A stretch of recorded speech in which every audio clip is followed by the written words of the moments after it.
Hello again. I'm having some shore leave. After the 3 months of the lockdown finally easing, and a last opportunity comes to visit a whole different part of my life where you'll find my dog and my magic garden. My friends here, I've known them for 35 years. I met them at university, and when I live a shore life, I tend to spend about a third of my time here. It's the only time you'll ever see me sleeping in a house. I'm doing some tidying in my garden while I talk to you and show you a few little features. I've been working on this garden for 35 years on and off. My friend Becky and I work together. She knows what the plants are and I know what to do with them, so we're a great team. So this is my magic garden. I hope I'm going to be able to come and visit once a week, stay for a night. I'm down to about 1/4 physical strength and about 1/10 endurance now. But hey, that's still a lot, right? So hopefully we can all watch the garden grow together. This is a new area I'm working on. It's kind of fortuitous that over the last couple of years I've had a really big project of clearing overgrown conifers and trees, and I finished that project completely. So all I have to do this spring is the light pruning and transplanting and the kind of work that I can still do. It's the new roller feature. This is a broken old roller. I just planted it out. Some climbers and some trailers. It's going to be beautiful. I just made that. So I grew up sailing with my family back and forth across the channel, back and forth. I couldn't count them, 100 maybe. But if you'd have told me I was going to be a sailor, I'd have said no way. I was going to be a scientist, but apparently not. Now in my 20s I was a traveller, a backpacker and a doer of this and that in many ways. Travelling, rather than pay for airplanes and whatnot, I could get paid to crew on sailing boats. So when I was in my 20s I did 4 transatlantics and maybe about 20 other offshore useful significant trips. Back then, in the days of yacht delivery, there was a much smaller market, far less delivery sailing was going, and it was quite a small community.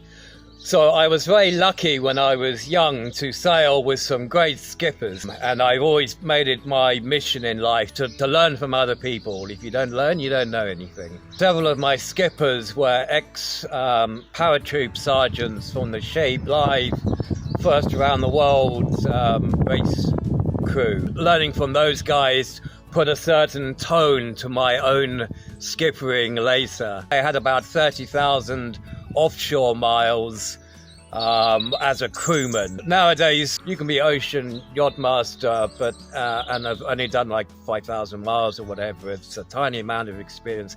Now the thing about sailing is, as I say, I'm totally all in favour of the schooling, but the business of learning of sailing is not for weeks, it's not for months. For years and decades it takes to learn sailing. I'm still learning, is the way I see it.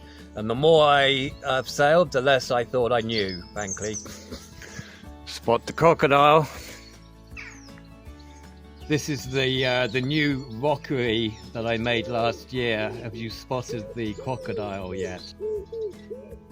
So when I was younger, all my work was physical. I was really into long distance walking, cycling, expeditions and physical work that would make me fit. But when I was about 30, travelling in Southeast Asia, I caught amoebic dysentery, and for 2 years I was really quite devastated physically.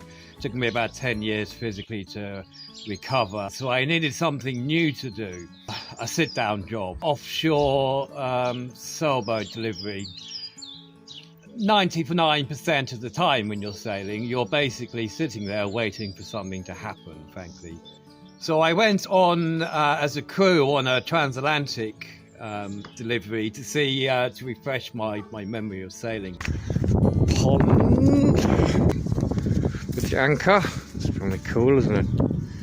I don't have a lot of festoons of flowers to show you, but I'm hoping I'll be able to come here once a week or stay for a night once a week and keep my garden going along.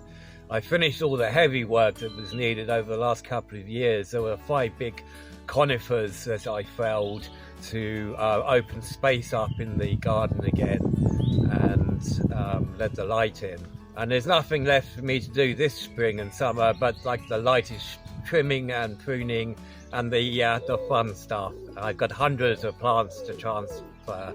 I'll be doing all the shrub beds and the pots, and my friend Becky will do the flowers, and she's a demon for flowers. There's going to be thousands. I've always tried to make a responsible attitude to the whole business of being a skipper. When you're off, mid-ocean, something goes wrong, it's all down to you. So for 20 years after I've had a yacht delivery career, and I also learned the whole business and worked in the commercial business of pilot boats and small barges and work boats in the West Country. All the work of the harbour. A completely different world to the sailing world. Completely different skills and knowledges. Took me a little while to learn that. I had to start from point zero. So for a year I was a crew part-time for a company, and then when I was qualified up, then I was a pilot boat skipper. So I did 5 single-handed ocean passages and about 30 as skipper, and who could count the hundreds of other trips. When I'm sailing, I'm normally pretty busy. One trip straight to another trip, straight to another trip. You do a job for 6 weeks, then it's done. You can go and do something different, you can take a break, you can do another trip. Very flexible. One of the first trips I had was the classic south of France to Turkey in the height of summer. Beautiful weather, idyllic. How boring is that? Oh, it's not for Nick, right? I'd rather be on a trip like across the North Atlantic in January, up into the North Sea in a freezing cold, horrific weather, storms and whatnot. That's the trip from Nick. I need action.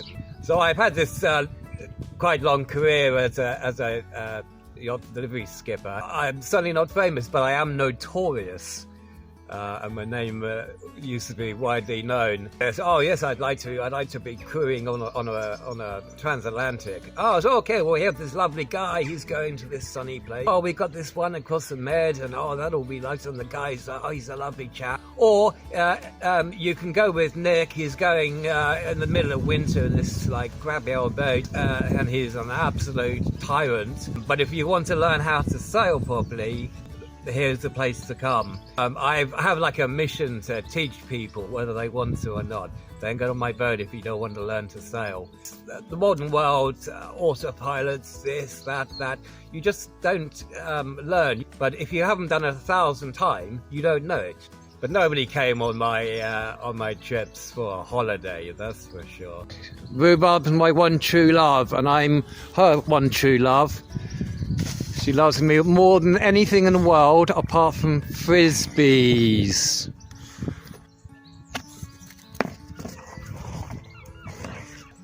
Say hello to the folks, Rhubarb.